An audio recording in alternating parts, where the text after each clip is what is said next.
queria agradecer muito o convite, é uma honra estar aqui. Fátima, você pode me chamar quando quiser, eu venho com a maior boa vontade. E, na verdade, assim, eu trouxe algumas coisas, eu conversei com a Fátima, não, vamos falar sobre a portaria, como é que foi esse histórico da introdução dessa política das doenças raras, e aí ela me traz o título, quando eu recebo o programa, Avanços da Portaria no Rio de Janeiro. Eu disse, peraí, não vai dar não, porque as coisas não estão acontecendo.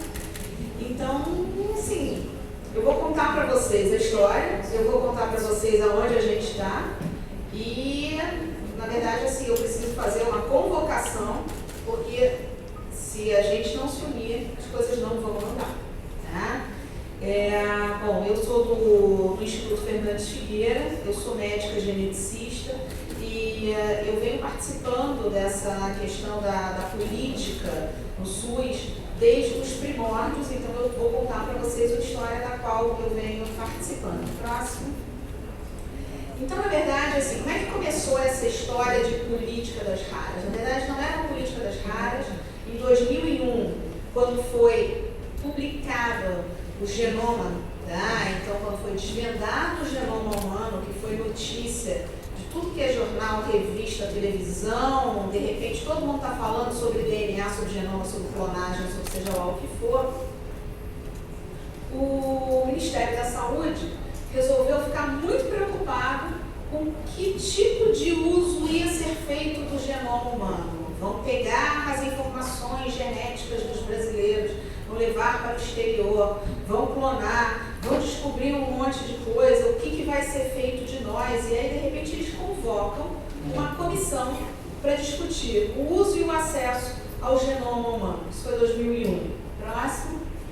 Então, assim, foi instituído esse comitê do genoma e na época foi convocada a presidente da Sociedade Brasileira de Genética Clínica, que hoje em dia se chama Sociedade Brasileira de Genética Médica, a doutora Antônia Paula, da Unicamp. E aí, quais foram as conclusões? Quer dizer, discutiram, colocaram lá um monte de regras, mas ela pegou e chamou atenção. Gente, olha só, a gente não tem acesso.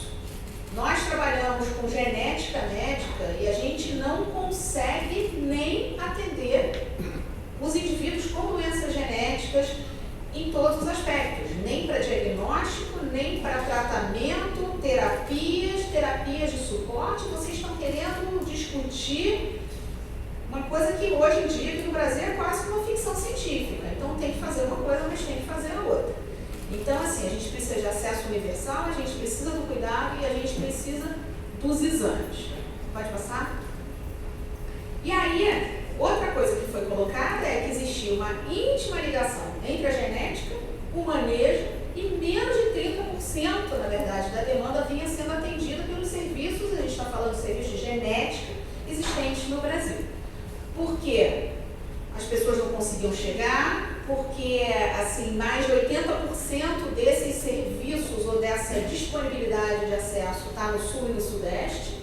Não tem laboratório suficiente, então no Norte e Nordeste a gente até tem pessoas que podem dar o atendimento clínico, mas não conseguem dar o suporte laboratorial. Isso eu estou falando de 2003, 2004, que foi um levantamento feito. E a especialidade genética médica não era reconhecida no SUS, não existe. Se você pegar um concurso, tem para médico pediatra, tem para clínico, tem para cirurgião, não tem para geneticista. Tá? Então, assim, a genética não estaria oficialmente integrada ao sistema de saúde, o que dificultava mais ainda os serviços. Quer dizer, na verdade, os serviços estavam dentro de universidades, estão até hoje, e as pessoas que têm condição de fazer isso no SUS fazem de uma forma um pouco heróica. Faz lá um concurso para pediatra, abre um ambulatório com uma portinha para atender genética. É neurologista da conta das distrofias musculares e por aí vai. Então, em 2004, foi convocado um grupo pelo Ministério da Saúde, já por conta dessa demanda, mas foi o Ministério que convocou um grupo de técnicos, tá? Sem participação de associações naquela época, para elaborar uma política nacional genética clínica. Então, foi uma política para uma especialidade médica. Tá? E isso aconteceu entre 2004 a 2006, mas sem uma força política. Foi aquela coisa do Ministério, tem que chamar, vamos escrever isso e deixar para lá. Próximo. E assim, de 2006 para 2009 foi pressão, até que sai uma portaria, tá? E que é uma portaria que institui uma política de atenção integral em genética clínica. Agora, o que é muito curioso em relação a essa política é que a política ela sai pela metade. Então, ela foi publicada uma portaria GM, que é a portaria Gabinete do Ministro. Institui a política por isso e esse motivo. E tinha que sair naquela época junto uma portaria SAIS, que é da Secretaria de Assistência à Saúde. Então, assim, um diz institui a política, o outro diz será feita dessa maneira. A segunda nunca saiu. Então, na verdade, foi uma política para inglês ver. Entrou uma e não entrou a outra porque começaram a discutir, começaram a ver impacto financeiro e resolveram que era muito caro e não houve força política. Próximo. Então, foi um típico caso daqueles que tu ganhou, mas não levou. Então, assim, você entra com a política e nada acontece. Não, mas tá lá publicado, a política existe. Na verdade, alguns colegas até conseguiram, algumas prefeituras abriram concurso, contrataram, mas na verdade nada aconteceu. Então, assim, parece que reconheceram que tinha essa importância, nunca houve a regulamentação e o grande obstáculo, quer dizer, não passou na comissão tripartite, porque eles pegaram, que foi na mesma época que vieram várias novas terapias, principalmente as terapias de reposição enzimática, para mucopolissacaridose, para Fabry, para doença de Pompe, vinham chegando naquele momento as terapias, ações judiciais, era tudo muito caro, e aí eles botaram um impacto financeiro. Mas esse não era o grande impacto financeiro, porque como as doenças são muito raras, o custo individual é muito alto, o custo conjunto até daria para levar. Mas aí pegaram todos os leites e derivados das alergias, que não tinha nada a ver com as doenças genéticas, e botaram na conta. Aí a conta não fechou e aí resolveram que a política não ia andar, né? E na verdade o que a gente percebeu é que aquilo não estava na agenda política e que a única maneira de levar isso adiante, não adianta o médico geneticista ou a sociedade médica sair brigando pela política. Ou entram os usuários, que são os principais interessados, ou nada vai caminhar. Próximo. Então, finalmente, próximo, em 2012 a gente parece ter visto uma luz no fim do túnel. Tá? Então, foi instituído um novo grupo de trabalho, do qual eu também tive a oportunidade de participar, que foi o grupo de trabalho em doenças raras. Próximo. E aí foi uma mudança de paradigma. Parou de se falar em genética e começou a se falar em rara. Próximo. Parou de se falar de especialidade médica e começou a se falar de doença. Então, doença rara. Tá? Definição, pode passar a página. Então, a definição, quer dizer, varia de acordo com o país. O que é uma doença rara? É uma doença que pode ameaçar a vida, que é crônica, que é debilitante e que tem baixa prevalência. Isso é um consenso, tá? Da Comissão Europeia, e no Brasil foi adotado o número 65 pessoas em cada 100 mil, ou seja, 1,3 em cada 2 mil pessoas. Então essa é a definição para a política do SUS. E a definição de doença genética? Ela é causada por alterações nos genes dos cromossomos, em geral presente desde antes do nascimento. Uma definição mais ampla que a gente tem seria de defeito congênito, que dá 5% do total de nascimentos, que seriam as malformações e aquelas alterações que você não detecta no recém-nascido, mas que ao longo do desenvolvimento você começa a ver que aquela criança não está indo bem, ou que está tendo uma regressão, ou começa a ter convulsões, e aí você vê que é uma doença crônica. A maioria das doenças genéticas são raras. Síndrome de Down não enquadra na doença rara. Praticamente todas as outras com as quais a gente lida no dia a dia são doenças raras. E isso, assim, se eu falar em 5%, eu não estou incluindo as doenças que vão se manifestar só na idade adulta. Então, na verdade, é muito mais do que isso. Próximo. Então, o que aconteceu em relação a essa elaboração da política? Em 2012 é estabelecido o grupo de trabalho, as associações entram de uma maneira muito forte. Eu entrei no grupo porque eu fui indicada por uma das associações que estava fazendo parte do grupo, e assim, o grande motor propulsor, então foi muito interessante a maneira de trabalhar, porque ali você tinha pessoas altamente especializadas, técnicos, junto com pessoas que talvez a parte técnica não dominassem tanto, ou dominassem em relação àquela doença ou àquele grupo que ele representa, mas que tinha todo o resto da vivência, das dificuldades e do que é importante e do que falta. Então, assim, foi uma integração muito interessante, tá? Então, foram as associações de apoio que trabalharam juntas. Próximo.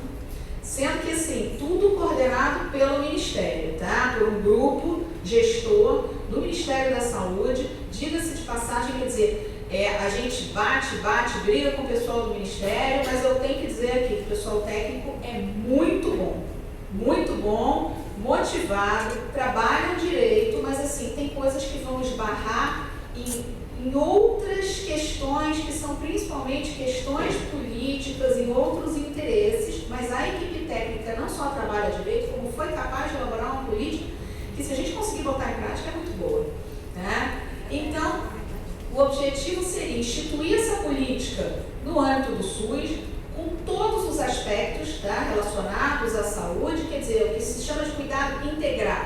Então, a promoção à saúde, prevenção dos agravos, tratamento, reabilitação, obviamente passando pelo diagnóstico, e com o objetivo de criar serviços de referência e serviços de atenção especializada em doenças raras pelo Brasil inteiro, vários, tá? Não foi colocado nenhum tipo de limite, com articulação com a atenção básica. Então, chega no serviço de raras, passa pelo diagnóstico, passa pela orientação específica, volta para a atenção básica para fazer o que é básico.